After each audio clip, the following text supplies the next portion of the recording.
on the water, an adventure around this great brown land and beyond.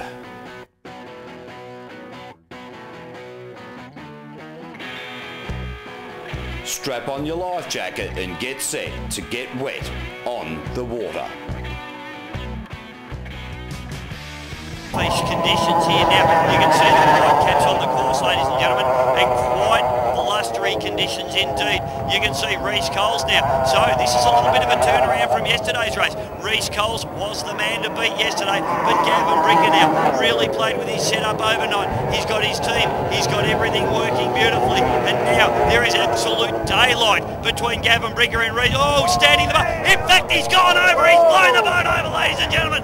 The boat's over. It's upside down. Gavin Bricker pushing very hard. He has gone over. The boat is in. He's in a safety capsule. The safety boy will deploy. He's on air supply and he's got a 6-point harness. He should be as safe as houses in that boat. But a big blow over there from Gavin Bricker. Okay, joining us now, Gavin Bricker, Formula One powerboat driver extraordinaire. Gavin, you had a fantastic day yesterday, but unfortunately leading a race today, big blowover down the back straight. Tell us about that.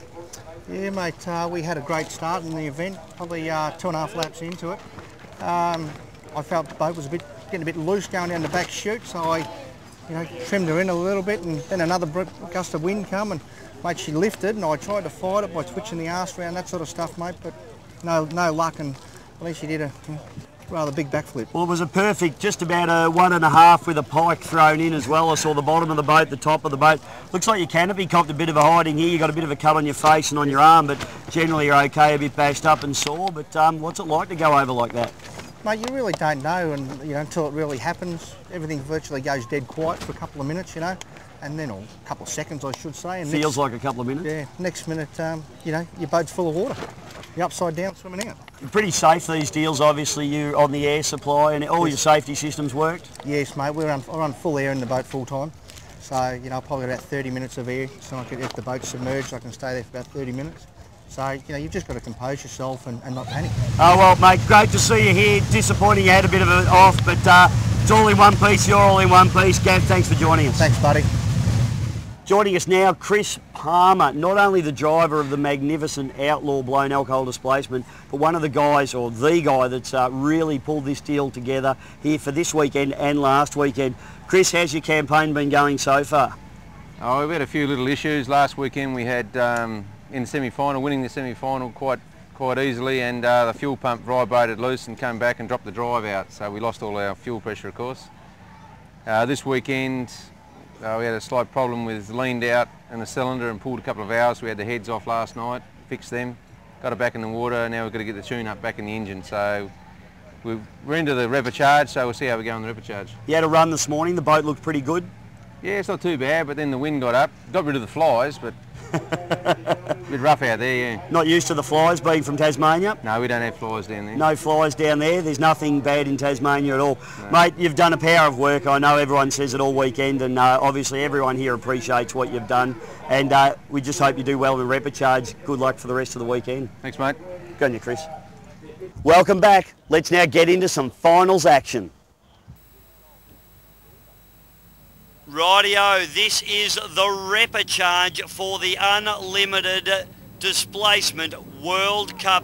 This is do or die for these guys. Brian McCosker was in the pits earlier on saying, what do I have to do? The officials told him, you have to win, Brian. And it looks as though he has got the bit between his teeth, and Liberty storms down into the front turn in front of Barry Chesser in Rival, who had a very, very clean start. The Hammer getting away. Oh, Rival putting its nose in there in actual fact and having a little bit of a bite. But have a look at Brian McCosker now. That boat is seriously fast after a disappointing heat in the replicharge, pushing very, very hard now. Trevor Stanley on the inside in the Ancient Orange. The Hammer comes through with Tony Marks as well, getting a little bit of a hose off there. But Brian McCosker, look at the distance that he has put on Trevor Stanley and Ancient Orange there. This is absolute perfection. He has got the bit between his teeth, and Brian McCosker is out to win. Look at the boat writhe up onto its cavitation plates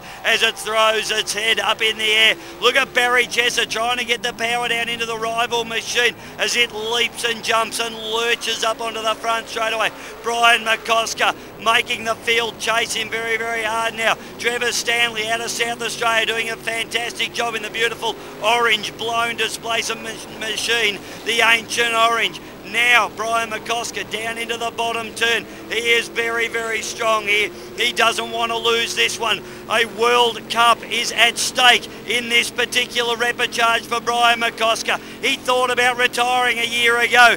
The World Cup came on and he said, I'm up for that. And he pushes hard and he gets the checkered flag. Brian McCosker, pure class out there. Trevor Stanley comes through. He'll pick up second position. A great run from him. Barry Chesser there in the rival machine. A great run for those guys after working hard on the boat all weekend and rounding out the field. A good weekend for Tony Marks in the hammer, but just not the pace to knock off McCosker this weekend. Brian McCosker, a superstar of blown displacement racing, takes it down. There he is, ladies and gentlemen. He knows he's done the business here this afternoon at Hazelwood Pondage. With extremely rough conditions causing the cancellation of the final of the Unlimited Displacement World Cup, the points were tallied and we came up with the winners. In equal third place on 158 points was Dean Barry, and she's the culprit, and Duff Daly out of the United States in Champagne Taste. In second position on 164 points was Iron Nuts with the great man out of Queensland, Jeff Tompkins. But the winner of the World Unlimited Displacement Cup on 179 points was the boat Liberty, with Brian McCosker crowned the world champion.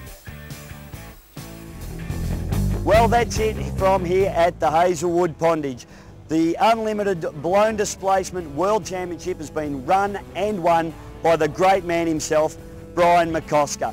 Now don't forget, if you send an email into the email address at the bottom of the screen at the moment, we've got some fantastic merchandise to give away. Give us the reason that you love powerboat racing, and the 3 best reasons are going to win some terrific merchandise.